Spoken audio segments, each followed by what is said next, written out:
Well, let's cap off my trilogy of shark-filled movies. Let's get into it. Hey, welcome back to my channel, and today I'm going to cap off my trilogy of shark-filled movies with Deep Blue Sea. This film came out on July 28th of 1999. I actually saw this in the movies back in July of 1999 with my buddy Rich and his girlfriend at the time. I remember going to see this. And this movie was made on a $60 million budget. Upon release in the US, it made 73, and worldwide it made 164. And for Rennie Harlin, who directed this film, this was his first big hit in a while. He had Cutthroat Island, which didn't do so well, and then The Long Kiss Goodnight, which I think is awesome, but also did not do too well at the box office. And in this film, we have Thomas Jane as Carter. He's the shark wrangler. Saffron Burrows as Dr. McAllister. We have Samuel L. Jackson as Russell Franklin. He's the gentleman who put up all the money for this facility.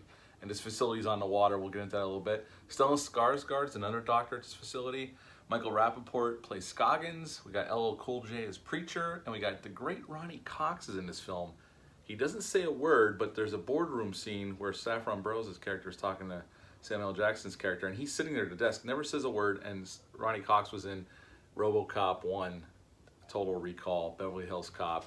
I mean, he's a really great character actor. It's been around for a long time. It's unfortunate he didn't have any lines, but he's in the film briefly.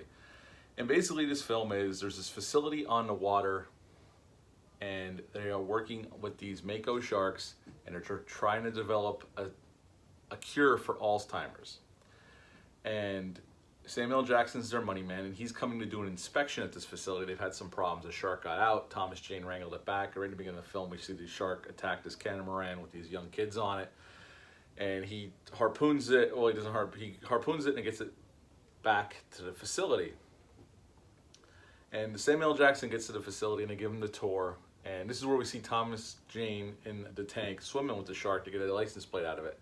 If you look closely, it's the same license plate from Jaws. A nice little nod to Jaws. And there's a cool scene, I'm going to skip over some things, where Thomas Jane wrangles a shark, puts it to sleep, and gets it into the lab. Now the sharks in this movie, they used animatronic sharks for some things, real shark footage for others, and then the CGI.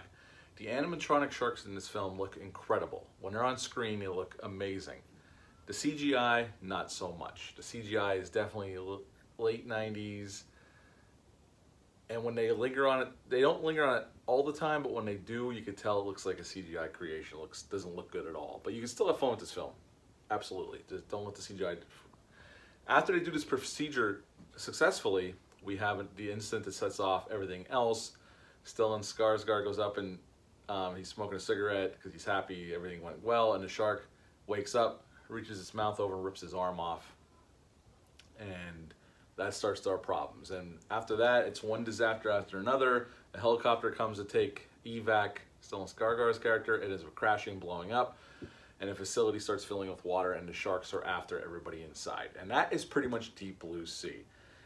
And once that point hits where the helicopter blows up and the sharks start invading the facility and they have to get out, and the hallways are flooding and they have to try to get to the surface, it's pretty much action scene after action scene.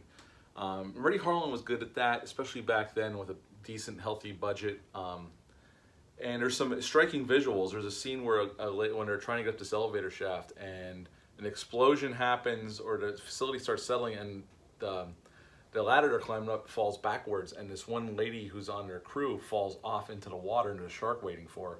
And the shark comes out of the water with her in its mouth, like she's actually kind of like sitting in its mouth. And it's a cool scene. It's a cool shot. It's very well done. And at the end, it's down to, by the end of the film, Samuel L. Jackson, even though he's the biggest star in this film, especially at that time, he was the biggest star in this movie. And obviously, I don't want to give it away, but something happens about 2/3 of the way through the film. He does not make it all the way to the end of the film. And at the end, we have Thomas Jane, LL Cool J, Saffron Burrows' character, and she sacrifices herself for the greater good, and LL Cool J and Thomas Jane blow up the last shark, and they save the day. And that is Deep Blue Sea. This film is a lot of fun. It's definitely a really fun creature feature. And that's all it is an R-rated, action-packed creature feature from being, and once, like I said, again, once the helicopter blows up, there's pretty much action scene after action scene till the end of the film. it's what Rainey Harlan excels at, always did. I always enjoyed his action movies, and this is just basically an action movie just with horror elements in it. Not that it's ever really scary. Like I said, again, there's some cool imagery for sure, but it's never scary. Now, doing a little research, they shot this movie at the same tank they made Titanic at. They actually built the facility on top of the tank that you see in the film so they could sink it whatever they wanted to. And the sharks in the movie are 25 foot long, and supposedly to them it's 1 foot longer than the Jaws shark, but who cares?